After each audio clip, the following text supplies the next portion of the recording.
Bienvenidos al podcast Paul McCartney Soul the Best.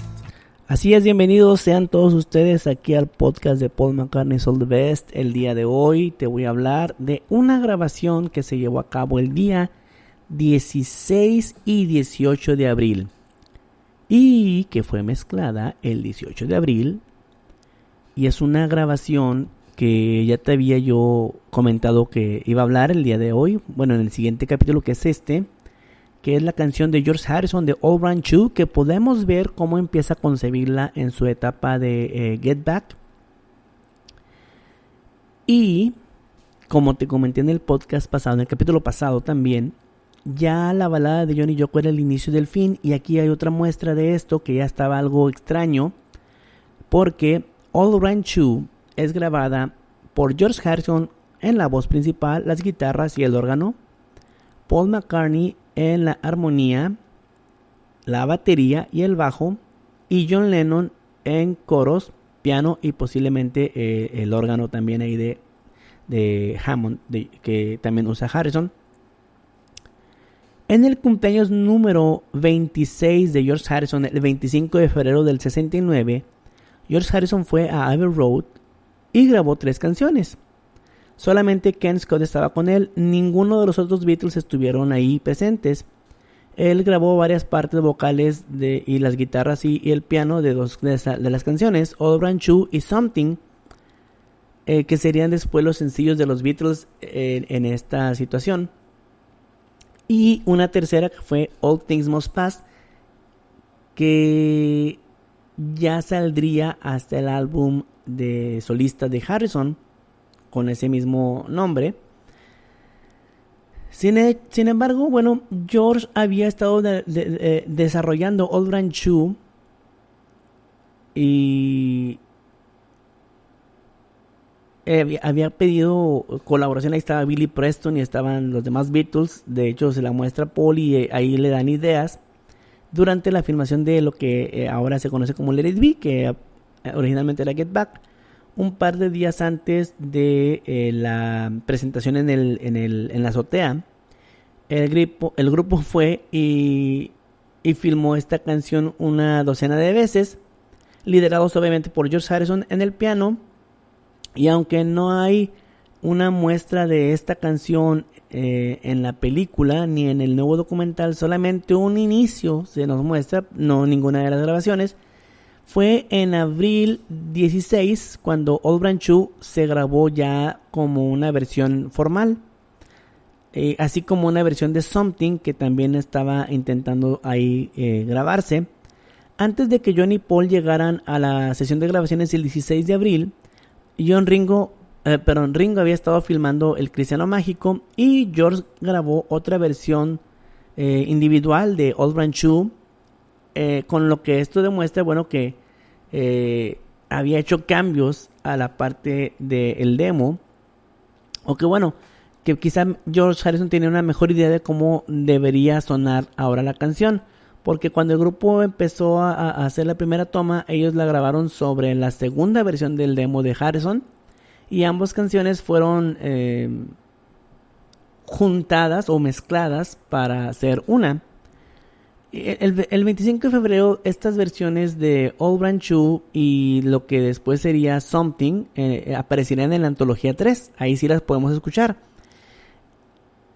Y algo así como la luz interior o The Inner Light, George Harrison explicó que Old Brown Shoe es acerca de la dualidad de las cosas, el tipo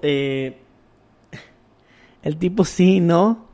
La letra realmente habla de esto, y los versos, bueno, se hacen una colección de pensamientos que él tenía, incluidos algunos no muy románticos y bizarros, como eso de: para tu dulce parte de arriba del labio, yo estoy en la fila, lo cual suena a una rima muy algo forzada, como I'm in love with you, que se utilizó después como In Love Me Do. Y su crónica de esta canción, bueno, John está ahí como que interrumpiendo un poquito a John y Paul, que componen Uno y Uno es Dos para Billy J. Kramer en su traje en París, perdón.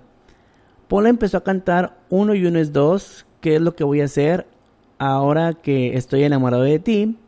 Y ocasionalmente George Harrison tendría esto en su cabeza y estaba escuchando, bueno, ¿puedes llevarme al Uno y Uno es Dos fuera de eso? Y él le preguntó, bueno, ¿puede hacer algo con eso? O, no sé, como judío, como soy un judío solitario, diría John Lennon, ¿qué es eso? La canción original del manuscrito tiene una línea falsa, obviamente.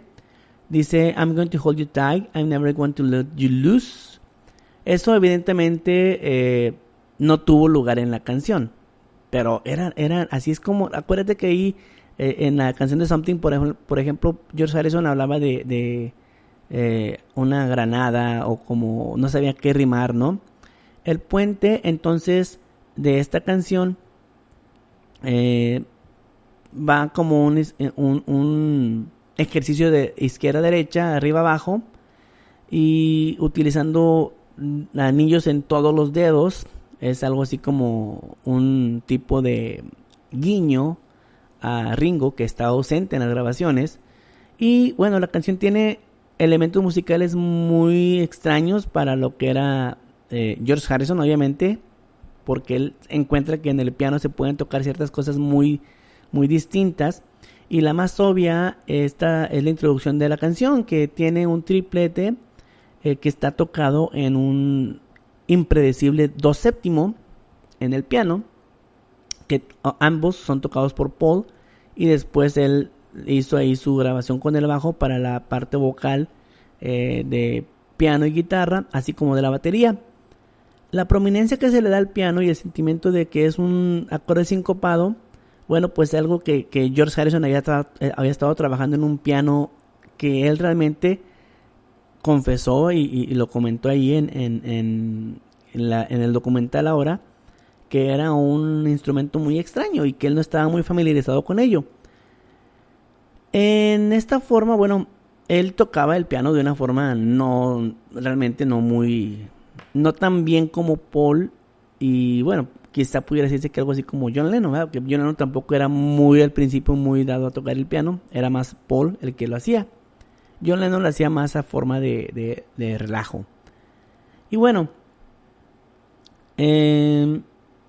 esta canción fue tocada por John en la guitarra y fue después borrada para añadirle un órgano, y aparentemente también tocado por John y George, que aparecería en la parte final de la canción, o en la grabación posterior. Uno de los elementos principales de la canción es que tiene una línea de bajo muy interesante, particularmente evidente durante lo que es el puente de la canción, que da como un tipo y sí, si tú escuchas aquí, Paul McCartney se luce esa parte central.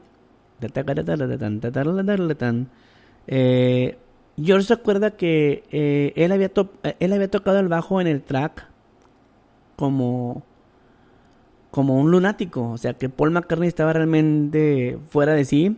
Pero bueno, ya cuando escuchó esta grabación George Harrison después, dice que el resultado era que George hizo su parte en la guitarra para tocar más o menos lo mismo que tocaba Paul en el bajo, y es posible que esto haya estado ya desde la versión del demo, y en la cual, bueno, en el demo, bueno, George Harrison también hizo el bajo, pero en la entrevista a él le preguntan que si él había grabado, por ejemplo, el bajo en For You Blue.